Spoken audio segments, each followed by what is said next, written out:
Well, gang, COVID 2.0 is here. It's the topic for today's blog, which is what can we do? What do we know? How do we prepare with the markets?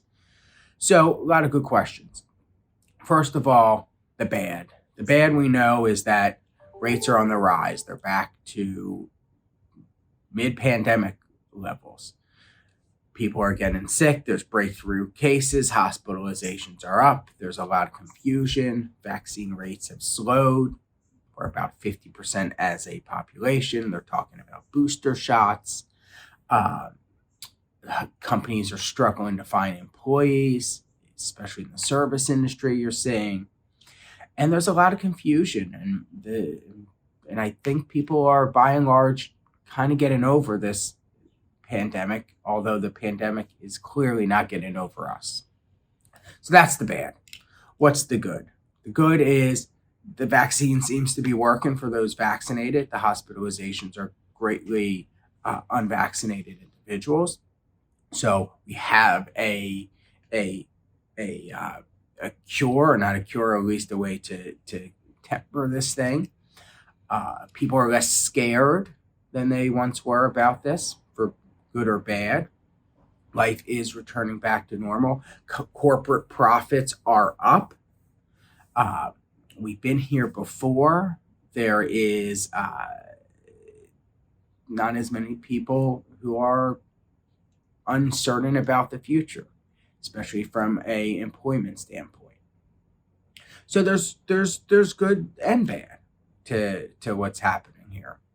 And I think a lot of people have reprioritized their lives quite a bit. I see people doing a lot of home projects that they never did, and traveling in RVs and working from different parts of the world. And it's actually a really interesting kind of social experiment that's going on. But let's talk about the markets and really what this means for the markets. So first of all, I think there's two key components that I keep coming back to. First of all is one, markets hate uncertainty. Last year we saw the world's the quickest decline and recession of all time, from peak to valley, in February and March last year. Why? Because COVID came and presented a world of uncertainty, and again, the markets hate it. What will happen to companies? Will be mass layoffs. Real estate, what's going to happen? Stock markets, corporate earnings. Will people never go out again? What will happen? Will we lose a third of our population like the Black Plague? There's a lot of uncertainty, and the markets don't know how to price in uncertainty. The good news is this time around, we kind of know what to expect. We may have to temper some travel. You may be working home longer. You may have to wear masks, as despite what you prefer and your personal choices.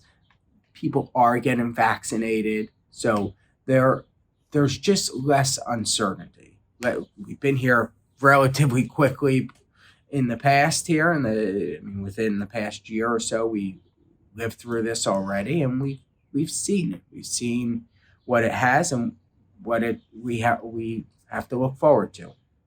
So that's the first promising news. The second, which I can't stress enough, is if you're investing for the short term, you're doing it wrong. Investing is not a short-term game. It is a long-term play. And what we know is, and we saw it last year as a bit of a microcosm. I tell people last year was a decade pulled into a year, in the sense of, we know that if you hold the greatest companies in the world and shift in and out of things slightly, but if you're investing for the long term, what happens over the next 2 to 3 to 6 months should almost never be a concern, regardless of the environment. There will always be choppiness, and we expect choppiness moving forward as the markets are repricing in, and will continually sectors they're more optimistic on, e-commerce, things of that nature, and maybe areas they're more bullish on, such as travel industry and sectors. And so that's the beauty to long-term investing, is you take out these short-term gyrations. Do we think American Air or Boeing is going out of business? Of course not. Could there be choppiness ahead? Certainly. And so that's the beauty to a long-term investment. And then the final piece I think really helps is bringing in an outside help, because they can do two things. One, I know us and our managers are constantly looking to find brighter parts of the market, undervalued positions in areas that are destined to grow versus just staying put. So although we're not getting out of the markets, we're repricing and reshifting constantly. And two is, and maybe even more important, likely more important, is the behavioral side of things. The people that lost during COVID 1.0 are the people that reacted in any regard.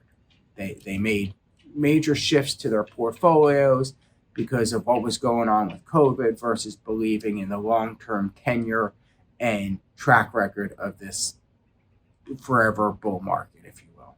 Markets go up, there are periods that go down, and we've experienced them, but the tried and true way to stay successful is to stay resolute throughout and keep your eye on the prize, which to us is staying invested. It's the guessing game that really gets you wrong, and we here at Diversified are resolute and fanatical about coaching our clients on the behavioral side to make sure they get through COVID 2.0, 3.0, or whatever the future has. But if we keep in mind that markets hate uncertainty and that we're investing for the long term, you should get through this all right. As always, I'm Andrew Rosen, President of Diversified. Stay wealthy, stay healthy, and stay happy. And of course, stay safe.